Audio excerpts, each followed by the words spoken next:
এমন 5টি বিষয়ের জ্ঞান রয়েছে খামসুন লা ইয়ালামুহুন্না ইল্লাল্লাহ। এমন 5টি বিষয়ের জ্ঞান রয়েছে যেই 5টি বিষয়ের জ্ঞান আল্লাহ ছাড়া কেউ জানে না, জানবার কোনো সুযোগ নাই। 1 নাম্বার হলো কিয়ামত কখন হবে, কিয়ামত কখন হবে আল্লাহ ছাড়া কেউ জানে না। 2 নাম্বার আকাশ থেকে কখন বৃষ্টি হবে আল্লাহ ছাড়া কেউ জানে না। 1 ফোঁটা নাপাক পানি থেকে ছেলে হবে না মেয়ে হবে আল্লাহ ছাড়া কেউ জানে না। 4 নাম্বার মানুষ আগামীকাল কি উপার্জন করবে আল্লাহ ছাড়া কেউ জানে না, জানবার কোনো সুযোগ নাই। 5 নাম্বার মানুষ কোথায় মৃত্যুবরণ করবে আল্লাহ ছাড়া কেউ জানে না, জানবার কোনো সুযোগ নাই। এই 5টি বিষয়ের জ্ঞান সহজে বোঝাবার জন্য সুন্দর একটি আলোচনা, সুন্দর একটি ঘটনা রয়েছে। ইমামগণের মধ্যে প্রধান ইমাম হলো 4 জন। বলেন কয়জন? আরো জোরে বলেন কয়জন? এই 4 জন ইমামের এক ইমামের নাম হলো ইমামে আবু হানিফা রহমাতুল্লাহি আলাইহি, ইমাম শাফিঈ রহমাতুল্লাহি আলাইহি, ইমাম মালিক রহমাতুল্লাহি আলাইহি, ইমাম হাম্বল রহমাতুল্লাহি আলাইহি। এই 4 ইমামের এক ইমামের নাম হলো ইমাম মালিক রহমাতুল্লাহি আলাইহি। ইমাম মালিক রহমাতুল্লাহি আলাইহি নবীর বড় আশিক। ইমাম মালিক রহমাতুল্লাহি আলাইহি নবীর কত বড় আশিক। ইমাম মালিক রহমাতুল্লাহি আলাইহি তার জীবনের শেষ সময়টা তিনি মদিনায় কাটায়া দেয়। ইমাম মালিক রহমাতুল্লাহি আলাইহি নবীজির কেমন বড় আশিক। তিনি মদিনায় গরমকালে শীতকালে তিনি জুতা পরিধান করতেন না।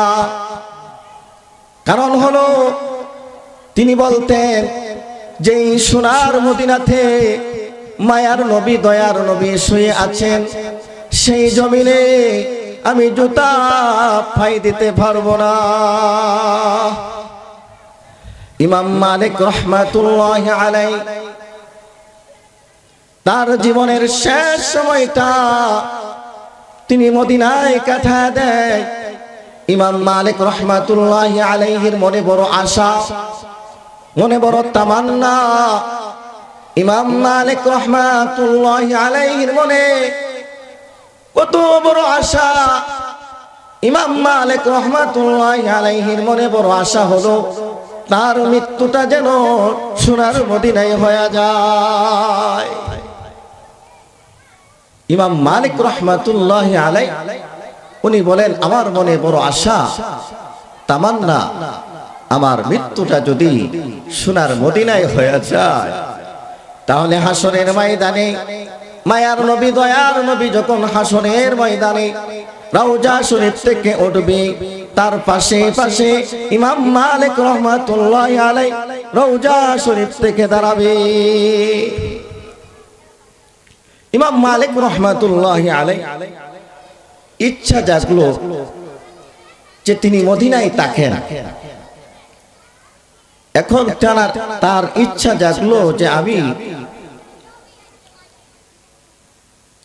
শেষ সময়ে আমি একবার হজ করে আসি। জোরে কোন সুবহানাল্লাহ। ইমাম মালিক রহমাতুল্লাহি আলাইহি মনে আশা হলো আমি মদিনা থেকে মক্কায় গিয়ে হজ করে আসি। আমাদের অনেকের উপর হজ ফরজ, কিন্তু হজ করে না। কথা বলেন ঠিক না বেঠিক? মহান রব্বুল আলামিন বলেন ওয়ালিল্লাহি আলান নাসি হিজ্জুল বাইতি মান ইসতাতাআ ইলাইহি সাবিলা। সূরা কোন আল্লাহু আকবার। আমি আল্লাহ যাদেরকে সমর্থন দান করেছি, আমি আল্লাহ যাদেরকে ধনী বানাইছি, আমি আল্লাহ তাদের উপর হজ ফরজ করে দিয়েছি। কিন্তু অনেকে হজ করে না, ওজুর পেশ করে, আমার মেয়েটাকে বিবাহ দেয়া লই, ছেলেটাকে বিবাহ করে এরপরে হজ করে আসবো, এরকম আছে না নাই? এত বড় গ্যারান্টি আপনাকে কে দিয়েছে? কথা বলেন ঠিক কিনা? আল্লাহ তাআলা আমাদেরকে বোঝার তৌফিক দান করুন, সকলে বলুন আমিন। ইমাম মালিক রাহমাতুল্লাহি আলাইহি তিনি মদিনা থেকে মক্কায় হজ করতে চান, কিন্তু বিষয়টা হলো উনি যে মদিনা থেকে মক্কায় হজ করতে যাবেন, ওনার যদি মৃত্যুটা কার কখন কোথায় মৃত্যু হয়ে যায় সেটা তো কারো জানা নাই। কথা বলেন ঠিক কিনা? ইমাম মালিক রাহমাতুল্লাহি আলাইহি অন্তরে একটা চিন্তা জাগলো, আমি যদি এখন সোনার মদিনা ছেড়ে মক্কাতে হজ করতে যাই আর আমার মৃত্যুটা যদি সেখানে হয়ে যায়, তাহলে আমার মনের যে আশাটা সেটা পূরণ হবে না। কথা বলেন ঠিক কিনা? ইমাম মালিক রাহমাতুল্লাহি আলাইহি চিন্তা করতেছেন, এখন যদি আমি চলে যাই তাহলে আমার মনের আশাটা পূরণ হবে না, তাই তার হায়াত কতটুকুন বাকি আছে জানবার চাই। ইমাম মালিক রাহমাতুল্লাহি আলাইহি তার হায়াত কতটুকুন বাকি আছে জানবার চাই। জানবার পদ্ধতি কি, এটা সামনে আলোচনা আসবে। ইমাম মালিক রাহমাতুল্লাহি আলাইহির হায়াত কতটুকুন বাকি আছে তিনি বলেন, আমার হায়াত কি আরো 5 বছর বাকি আছে, নাকি 5 মাস বাকি আছে, নাকি 5 দিন বাকি আছে? 5 বছর হইলে তো হজ করে আসতে পারবো, 5 মাস হইলেও তো হজ করে আসতে পারবো, কিন্তু 5 দিন হইলে তো হজ করতে যাইতে পারবো না। এজন্য ইমাম মালিক রাহমাতুল্লাহি আলাইহি ইস্তিখারার আমল শুরু করে দিয়েছেন। জোরে কোন সুবহানাল্লাহ।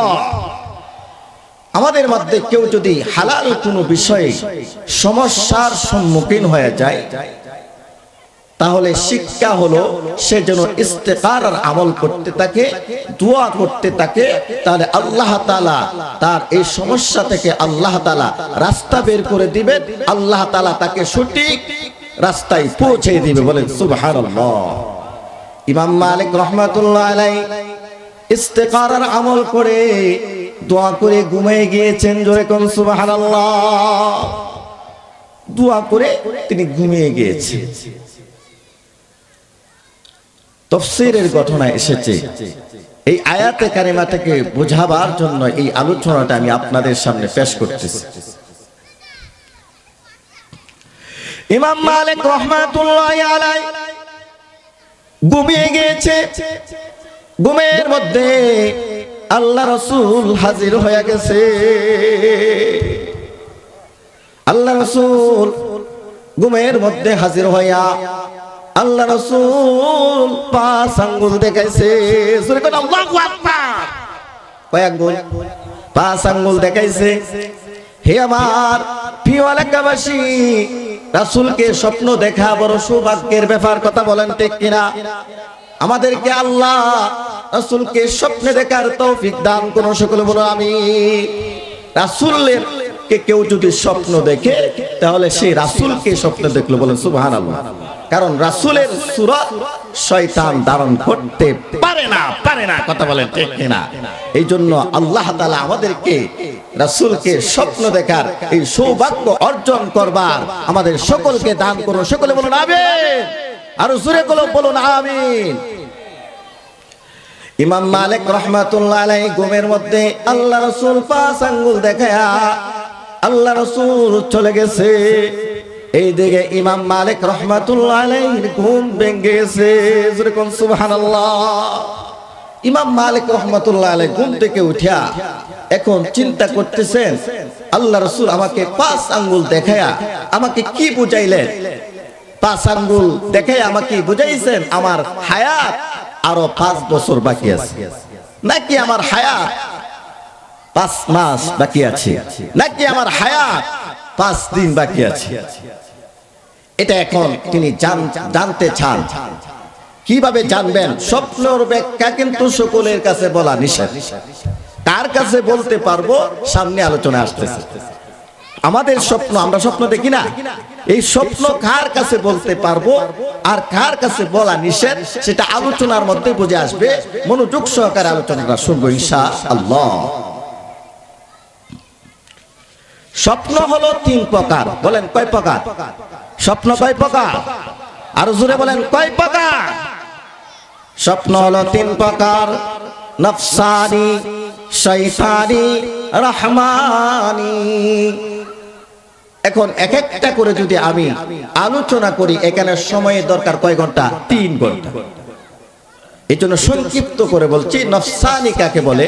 নফসানি হলো এমন স্বপ্ন যে স্বপ্নটা হলো মানুষ দিনের বেলায় যা জল্পনা করে ওইটাই মানুষ ঘুমের মধ্যে দেখে থাকে।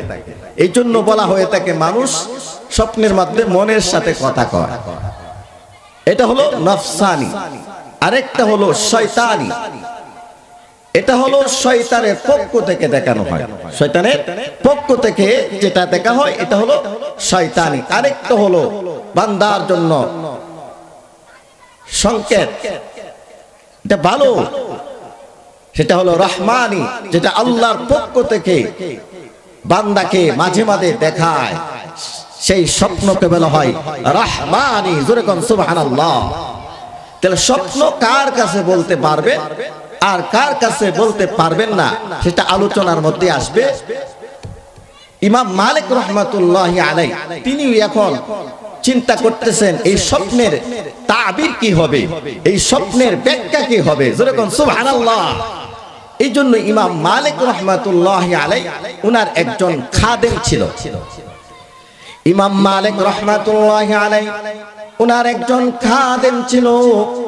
ইমাম মালিক রাহমাতুল্লাহ তার খাদেমকে বললেন, ওই যুগের সবচেয়ে যিনি স্বপ্নের তাবির বেশি বুঝতেন, স্বপ্নের ব্যাখ্যা বেশি বুঝতেন, যার নাম হলো আল্লামা ইবনে সিরিন রাহমাতুল্লাহি আলাইহি।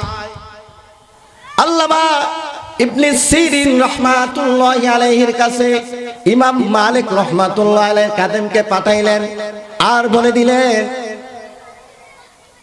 এই স্বপ্নের ব্যাখ্যা জেনে আসবা, তবে কে স্বপ্ন দেখেছে তার নাম বলবা না, তার নাম বলবা না। গিয়ে বলো যে একজন তো স্বপ্ন দেখেছে, আল্লাহ রাসূল তাকে 5 আঙ্গুল দেখাইছে, এই 5 আঙ্গুল দ্বারা কি বুঝাইছেন আল্লাহ রাসূল, কি বুঝাইতে চাইছেন, এই স্বপ্নের ব্যাখ্যা কি হবে, স্বপ্নের তাবির কি হবে, আপনি বলে দেন। জোরে কোন সুবহানাল্লাহ। খাদেম আল্লামা ইবনে সিরিন রাহমাতুল্লাহ আলাইহির কাছে যায় বললেন, একজন তো স্বপ্নে দেখেছে আল্লাহ রাসূল ঘুমের মধ্যে 5 আঙ্গুল দেখাইছে, 5 আঙ্গুল দেখায় কি বুঝাইছে। আল্লামা ইবনে সিরিন রাহমাতুল্লাহ আলাইহি খাদেমকে বললেন, কে স্বপ্নে দেখেছে? ও নাম বলতে তো নিষেধ করছে। নাম বলতে যদি নিষেধ করে, স্বপ্নের ব্যাখ্যা বলাও নিষেধ। নাম বলতে যদি মানা করে থাকে তাহলে স্বপ্নের ব্যাখ্যাও কি বলা যাবে না। খাদেম বলে, তাহলে আমি আবার আমার উস্তাদের কাছে জিজ্ঞাসা করে অনুমতি নিয়ে আই। জোরে কোন সুবহানাল্লাহ। আর আমরা হইলাম আরে একটু চালাকি করে এলাম, আমরা তো চালাকি লেগে বেডা কথা কন ঠিক না, আমরা ফাঁক দেখে কিরবা লই আয় ফেললাম। অনেক সময় আমরা হুজুরে বিভিন্ন ভাবে খায়দাত ফলাইতে চাই, কি বলেন, জানার পরেও, কি বলেন, হ্যাঁ জানার পরে আপনি ফালতে পারেন না, আপনি জানেন না, জানার দরকার আছে, কিন্তু আপনি জানেন না আবার হুজুরকে খায়দাই ফেলার জন্য, বেকায়দায় ফেলার জন্য, এটা ঠিক না, এটা জায়েজ নাই। তো উনি উস্তাদের কাছে আবার চলে আসছে যে আল্লামা ইবনে সিরিন রাহমাতুল্লাহ আলাইহি বলছে যে কে স্বপ্নে দেখছে, আর এই কথাটা বলে দিয়েছে যে এই স্বপ্ন তো এই যুগের ইমাম মালিক রাহমাতুল্লাহর ভিতরে কে আর কেউ দেখতে পারে না। আল্লাহু আকবার। দেখেন তার উস্তাদের কাছে আয়েশা জিজ্ঞাসা করেন, বললেন হুজুর উনি তো বলছে স্বপ্নের ব্যাখ্যা দিবেন, কিন্তু আগে নাম বলতে হবে, কে বলছে? ইমাম মালিক রাহমাতুল্লাহি আলাইহি বলে, এ আমার খাদেম, যা বলো হ্যাঁ ইমাম মালিক কি স্বপ্ন দেখেছে? জোরে কোন সুবহানাল্লাহ। ইমাম মালিক এই স্বপ্ন দেখেছে, স্বপ্নের ব্যাখ্যা বলে দেন, স্বপ্নের তাবির বলে দেন। আবার খাদেম গিয়া আল্লামা ইবনে সিরিন রাহমাতুল্লাহ আলাইহি যা বললেন, আল্লামা ইবনে সিরিন রাহমাতুল্লাহ আলাইহি হা ইমাম মালিক রাহমাতুল্লাহ আলাইহি দেখেছে, আপনি তার স্বপ্নের ব্যাখ্যা বলে দেন। জোরে কোন সুবহানাল্লাহ। আল্লামা ইবনে সিরিন রাহমাতুল্লাহ আলাইহি স্বপ্নের ব্যাখ্যা দিতেছেন। আল্লামা ইবনে সিরিন রাহমাতুল্লাহ আলাইহি স্বপ্নের ব্যাখ্যা দিতেছেন। আল্লামা ইবনে সিরিন রাহমাতুল্লাহ আলাইহি বললেন, ও ইমাম মালিক, আল্লাহ তাআলা তোমাকে অনেক জ্ঞান দান করেছে রে ইমাম মালিক, তুমি অনেক বড় জ্ঞানী, তুমি অনেক বড় ইমাম। তুমি যেই স্বপ্নের ব্যাখ্যা জানতে চাইছো সেই স্বপ্নের ব্যাখ্যা, এই 5টি বিষয়ের জ্ঞান আল্লাহ ছাড়া আর কেউ জানে না। তখন তিনি আয়াতে কারিমা তেলাওয়াত করতেছিলেন, ইন্নাল্লাহা ইনদাহু ইলমুস সাআহ, কিয়ামত কখন হবে, কিয়ামতের জ্ঞান আল্লাহর কাছে রয়েছে। কিয়ামত কখন হবে আল্লাহ ছাড়া আর কেউ জানে না, জানবার কোনো সুযোগ নাই। 2 নম্বর, ওয়ায়ুনাজ্জিলুল গায়স, আকাশ থেকে কখন বৃষ্টি হবে আল্লাহ ছাড়া কেউ জানে না। ওয়া ইয়ালামু মা ফিল আরহাম, এক ফোঁটা নাপাক পানি থেকে মায়ের গর্ভে ছেলে হবে না মেয়ে হবে আল্লাহ ছাড়া কেউ জানে না। মানুষ আগামীকাল কি উপার্জন করবে আল্লাহ ছাড়া কেউ জানে না। মানুষের মৃত্যুটা কোথায় হবে আল্লাহ ছাড়া কেউ জানে না। আল্লাহ বলেন, সব বিষয়ের খবর আমি আল্লাহ জানি। জোরে কোন সুবহানাল্লাহ। ইমাম আবু হানিফা রাহমাতুল্লাহি আলাইহি বড় ইমাম। এই 4 জনের মধ্যে আবার ইমাম মালিক ইমাম আবু হানিফা রাহমাতুল্লাহ আলাইহি বড় ইমাম। জোরে কোন সুবহানাল্লাহ। এই ইমাম আবু হানিফা রাহমাতুল্লাহ আলাইহি কেউ এই 5টি বিষয় সম্পর্কে ওনাকেও জিজ্ঞাসা করা হয়েছিল। ইমাম আবু হানিফা রাহমাতুল্লাহ আলাইহি তখন এই আয়াত তেলাওয়াত করে তিনি বললেন, এই 5টি বিষয়ের জ্ঞান আল্লাহ ছাড়া আর কেউ জানে না, জানবার কোনো সুযোগ নাই। 1 নাম্বার কি বলেন, কিয়ামত কখন হবে আল্লাহ ছাড়া কেউ জানে না। তবে মহান রব্বুল আলামিন আমাদেরকে জানায়া দেয়, ইন্নাস সাআতা লাআতিয়াতুন লা রাইবা ফিহা ওয়ালাকিন্না আকসারান নাসি লা ইউমিনুন। জোরে কোন আল্লাহু আকবার, আর জোরে কোন আল্লাহু আকবার। নারে তাকবীর, নারে তাকবীর। কুরআন হাদিসের আলো, আজকের সম্মিলন। নারে তাকবীর, মাশাআল্লাহ, আলহামদুলিল্লাহ। আল্লাহ বলেন, নিশ্চয়ই কিয়ামত হবে, তাতে কোনো সন্দেহ নাই, কিন্তু অধিকাংশ মানুষ কিয়ামতের প্রতি ঈমান রাখে না। মহান রব্বুল আলামিন আমাদেরকে আরো জানায়া দেয়, ইযা ওয়াকাতিল ওয়াকিআহ লাইসা লিওয়াকাতিহা কাযিবা। আল্লাহু আকবার। কিয়ামত হবে, কিয়ামত যখন সংঘটিত হবে, লাইসা লিওয়াকাতিহা কাযিবা, তখন অস্বীকার করার কেউ থাকবে না। এই যে কিছুদিন আগে আমাদেরকে বলছিল না বিভিন্ন সংবাদে কিয়ামত হয়ে যাবে, কি বলেন, কিয়ামত হয়ে যাবে। কয়েকদিন আগে বলে নাই, এই কয়েক বছর আগে বলছে যে যার মনে যে আশা আছে সব পূরণ করে নেই। কথা বলেন ঠিক কিনা? কিন্তু কিয়ামত হয়েছে? হয় নাই। কিয়ামত কখন হবে আল্লাহ ছাড়া আর কেউ জানে না, জানবার কোনো সুযোগ নাই। মহান রব্বুল আলামিন আরেক আয়াতে আরো চমৎকার করে বলেন, قل لا يعلم من في السماوات والأرض الغيب إلا الله। আল্লাহু আকবার। আসমান জমিনের গায়বের খবর জানেন কে? আরো জোরে বলেন কে? আল্লাহ।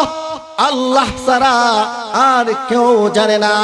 তাহলে সংক্ষিপ্ত করে বলছি, এক নাম্বার 5টি বিষয়ের জ্ঞানের 1 নাম্বার জ্ঞান হলো কিয়ামত কখন হবে আল্লাহ ছাড়া কেউ জানে না, জানবার কোনো সুযোগ নাই, এখানে রাখলাম। 2 নাম্বার হলো ওয়ায়ুনাজ্জিলুল গায়স, আকাশ থেকে কখন বৃষ্টি হবে, কোন জেলায় বৃষ্টি হবে, কোন টানায় বৃষ্টি হবে, কোন গ্রামে বৃষ্টি হবে আল্লাহ ছাড়া কেউ জানে না। বৃষ্টির পরিমাণ কত হবে আমাদেরকে জানায়। বৃষ্টি হতে পারে 2025 সালের নভেম্বর মাসে 18 তারিখ, আবহাওয়ার অবস্থা ভালো থাকবে। এই দিনে কি করলো, সুন্দর একটা অনুষ্ঠানের তারিখ ঠিক করলো, এরকম হয় না?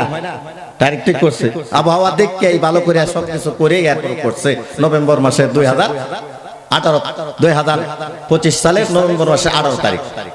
এখন 18 তারিখ করছে, বাস আলহামদুলিল্লাহ। কিন্তু দেখা গেছে ওই দিন আল্লাহ সকাল থেকে নামছে আর তো শেষ হয়, এরকম হয় না? কি বলে সকালে সিদ্ধান্ত এটা পরিবর্তন কর। আচ্ছা, তাহলে ডিসেম্বর মাসের 18 তারিখ শুক্রবার, এরকম হয় না? কি বলে? এখন দেখা গেছে সংবাদে কইছে ঠিক আছে শুক্রবারে বালাই থাকবো, এটা দিয়া দিল। আচ্ছা ঠিক আছে, এখন শুক্রবারে সবাই সারা দিন বালা, আসরের থেকে তো নামাজ শুরু করছে, খালি বৃষ্টি হইতেছে, বৃষ্টি হইতেছে, এরকম হয় না? আমাদেরকে সংবাদ দেয় হতে পারে, আবার নাও তো হতে পারে, এটা নিশ্চিত নয়, এটা আমাদেরকে ধারণা দেয়। কথা বলেন ঠিক কিনা? সংক্ষিপ্ত করে বলছি, এই যে কিছুদিন আগে খালি পানির কথা আমরা চিৎকার করেছি যে এতই পানি হয়েছে যে পানিতে মানুষ বাড়ি ঘর সব তলায় নিয়ে গেছে। কথা বলেন ঠিক কিনা? হ্যাঁ, এখন এই পানি গেল কোথায়? এই পানি আল্লাহ রাখছেন কোথায়? এইটাও আল্লাহ কোরআনে বলে দিয়েছেন, বলে সুবহানাল্লাহ। আল্লাহ বলেন ওয়া আনসালনা মিনাস সামাই মা'আন বিকদার। আল্লাহু আকবার বলেন। ফাআসকান্নাহু ফিল আরদ। মহান রব্বুল আলামিন আমাদেরকে জানায়া দেয়, আমি আল্লাহ আকাশ থেকে পরিমাণ মতো বৃষ্টি বর্ষণ করি, আমি আল্লাহ পরিমাণ মতো বৃষ্টি বর্ষণ করি। তোমরা বলো বেশি হয়ে গেছে, কম হয়ে গেছে, আবার তোমরা ধারণা করো দিন অন্ধকার হয়ে গেছে, দিন রাত্র হয়ে গেছে, এরকম হয় না? বৃষ্টি খুব হবে, কত হয় না? এরকম হয় না? আবার রাত্র আবার দিন, খুব সুন্দর রৌদ্র হচ্ছে কিন্তু হঠাৎ বৃষ্টি হয়ে গেছে। কথা বলেন ঠিক কিনা? এটাই আল্লাহ বলেন ওয়ায়ুনাজ্জিলুল গায়স, আকাশ থেকে কখন বৃষ্টি হবে আল্লাহ ছাড়া আর কেউ জানে না। কিন্তু এত পানি ছিল, কিছুদিন আগে পানির আওয়াজ শুনেছি, আমরাও সহযোগিতা করেছি। কথা বলেন ঠিক কিনা? এখন এই পানি গেল কোথায়? এই পানি আল্লাহ রাখছেন কোথায়? আল্লাহ কোরআনে বলে দিয়েছেন, বলেন সুবহানাল্লাহ। ফাআসকান্নাহু ফিল আরদ, আমি আল্লাহ এই পানিকে, আমি আল্লাহ এই জমিনের মধ্যে সংরক্ষণ করে রেখেছি। জোরে কোন আল্লাহু আকবার, আর জোরে কোন আল্লাহু আকবার। এই পানি এই জমিনের মধ্যে ফাআসকান্নাহু ফিল আরদ, তাফসীরের কিতাবে আসছে আল্লাহ তাআলা সমস্ত পানিকে আল্লাহ তাআলা এই জমিনের মধ্যেই সংরক্ষণ করে রেখেছেন। সুবহানাল্লাহ, সুবহানাল্লাহ, সুবহানাল্লাহি ওয়া বিহামদিহি, সুবহানাল্লাহিল আযীম। তাহলে 2 নাম্বার জ্ঞান, বৃষ্টি কখন হবে, কোথায় হবে, কোন জেলায় হবে, কোন থানায় হবে, কোন গ্রামে হবে, আতুরি গ্রামে হবে কিনা আল্লাহ জানেন। কে জানেন বলেন? তাহলে এখানেও রাখলাম, সংক্ষিপ্ত করে দিচ্ছি। 3 নাম্বার হলো ওয়া'লামু মা ফিল আরহাম, এক ফোঁটা নাপাক পানি থেকে ছেলে হবে না মেয়ে হবে আল্লাহ ছাড়া কেউ জানে না। আমাদের তো বুঝে আসে না। কথা বলেন ঠিক কিনা? আমরা তো বলি হুজুর, আমরা তো এখন জয়দেবপুর, হ্যাঁ, বিভিন্ন সদরে গিয়ে আমরা জানতে পারি। হ্যাঁ না, আল্লাহ বলেন আমি এটা বলি নাই, আমি বলেছি কোনটা? আল্লাহ বলেন ইন্না খালাকনাল ইনসানা মিন নুতফাতিন আমশাদ, আমি ওই কথাই বলেছি। এই এক ফোঁটা নাপাক পানি থেকে ছেলে হবে না মেয়ে হবে আমি আল্লাহ ছাড়া আর কেউ জানে না, জানবার কোনো সুযোগ নাই। তোমরা তখনই আলতা শুনে করে জানতে পারো যখন আমি আল্লাহ রেডি কইরা দেই। তাহলে মায়ের গর্ভে এক ফোঁটা নাপাক পানি থেকে ছেলে হবে না মেয়ে হবে কে জানে? আল্লাহ জানে। এটা বেঁচে থাকবে নাকি মরে যাবে কে জানে? আল্লাহ এটাই বলেন, ওয়া আলামু মা ফিল আরহাম। ছেলে দেওয়ার মালিক কে? মেয়ে দেওয়ার মালিক কে? আল্লাহ কোরআনে বলেন, ইয়াহাবু লিমান ইয়াশাউ ইনাসা ইনাসা ওয়া ইয়াহাবু লিমান ইয়াশাউ যুকুরা আও ইউযাওwijuhum যুকুরানা ওয়া ইনাসা ওয়া ইয়াজআলু মান ইয়াশাউ আকিমা। সূরা কোরআন। আল্লাহু আকবার। আমি আল্লাহ যাকে চাই তাকে মেয়ে সন্তান দান করি, আমি আল্লাহ যাকে চাই ছেলে সন্তান দান করি, আমি আল্লাহ যাকে চাই ছেলে মেয়ে উভয়টাই দান করি, আমি আল্লাহ যাকে চাই কোনটাই দান করি না, এমনিতেই রেখে দে। তাহলে সন্তান দেওয়ার মালিক কে বলে? এটা আল্লাহ তাআলা। এই 5টি বিষয়ের 3 নাম্বার বিষয়ের জ্ঞান হলো মায়ের গর্ভে ছেলে হবে না মেয়ে হবে কে জানেন? আল্লাহ। 4 নাম্বার, মানুষ আগামীকাল কি উপার্জন করবে কি খাবে আল্লাহ ছাড়া কেউ জানে না। বলেন সুবহানাল্লাহ। মহান রব্বুল আলামিন এক আয়াতে বলেন, ওয়ায়ারযুকুহু মিন হাইসু লা ইয়াহতাসিব। জোরে বলেন আল্লাহু আকবার। আমি আল্লাহ আমার বান্দার জন্য, আমার বান্দা বান্দির জন্য আমি আল্লাহ এমন উপায়ে রিজিকের ব্যবস্থা করে দেই যা বান্দা কল্পনা জল্পনাও করতে পারে না। কল্পনার বাহিরে কথা বলেন ঠিক কিনা? আল্লাহ আরো বলেন, ইয়াবসুতুর রিজকা লিমান ইয়াশাউ ওয়া ইয়াকদির। আমি আল্লাহ যার জন্য চাই আমি আল্লাহ তার জন্য রিজিক প্রশস্ত করে দেই। আমি আল্লাহ যার জন্য চাই তার রিজিককে আমি আল্লাহ সংকীর্ণ করে দেই। আল্লাহ আরেক আয়াতে বলেন, আল্লাহু ইয়ারযুকু মান ইয়াশাউ বিগাইরি হিসাব। জোরে বলেন আল্লাহু আকবার। আমি আল্লাহ যার জন্য চাই তাকে আমি আল্লাহ বেহিসাবি রিজিক দান করি, এমন ভাবে রিজিক দান করি যা বান্দা বান্দি খায়া পরিদান করে শেষ করতে পারে না। তাহলে মানুষ আগামীকাল কি উপার্জন করবে কে জানে? আল্লাহ ছাড়া কেউ জানে না। তাফসীরের কিতাবে আসছে, মানুষ যত বড় জ্ঞানী হোক, যত বড় জ্ঞান অর্জন করুক না কেন, মানুষ আগামীকাল সে কি করবে, বেঁচে থাকবে কি থাকবে না সেটাও জানে না। বলেন ঠিক কিনা? তাহলে 4 নাম্বার। 5 নাম্বার হলো মানুষ তার মৃত্যুটা কোথায় হবে আল্লাহ ছাড়া কেউ জানে না। জানেন কে? বলেন। মানুষের মৃত্যুটা কোথায় হবে আল্লাহ ছাড়া কেউ জানে না, জানবার কোনো সুযোগ নাই। মহান রব্বুল আলামিন বলেন, ইযা জাআ আজালুহুম লা ইস্তাখিরুনা সাআতাও ওয়া লা ইস্তাকদিমুন। আল্লাহু আকবার। মহান রব্বুল আলামিন বলেন, যখন মৃত্যু এসে যাবে 1 সেকেন্ড আগেও হবে না, 1 সেকেন্ড পরেও হবে না, সাথে সাথে আমাদেরকে আল্লাহর দরবারে চলে যাওয়া লাগবে। মরণ থেকে যতই পালাও মরণ তোমায় নইবে গিরি, যদিও সুদূর আকাশ পারে সেথায় লাগাও লাগে সেনি। আমার সময় শেষ হয়ে যাচ্ছে, এই জন্য আর সামনে যাওয়া যাচ্ছে না। আপনারা বলেন এই মাহফিলটা কবুল হোক, এটা আমরা সবাই চাই। কে কে চান? তাহলে সুগান দিয়ে আমার আলোচনা শেষ করে দেব। হুজুর আয়া পড়ছে, এই জন্য হাত তুলে রাখেন সবাই। মাহফিলটা কবুল হোক সবাই চান? তাকবীর দেন, নারে তাকবীর, নারে তাকবীর। কোরআন হাদিসের আলো, কোরআন হাদিসের আলো। আজকের সম্মিলন, আজকের সম্মিলন দুনিয়ার মুসলিম, বাংলার মুসলিম, নারে তাকবীর। মাশাআল্লাহ, হাত নামান। আমি তো আপনাদের এই কুমন বাজারেই খতিবের খেদমতে আছি, বিভিন্ন জায়গায় যাই। আপনারা আমাকে মহব্বত করেন, আমিও আপনাদেরকে মহব্বত করি। আল্লাহ তাআলা এই মহব্বত, এই ভালোবাসাকে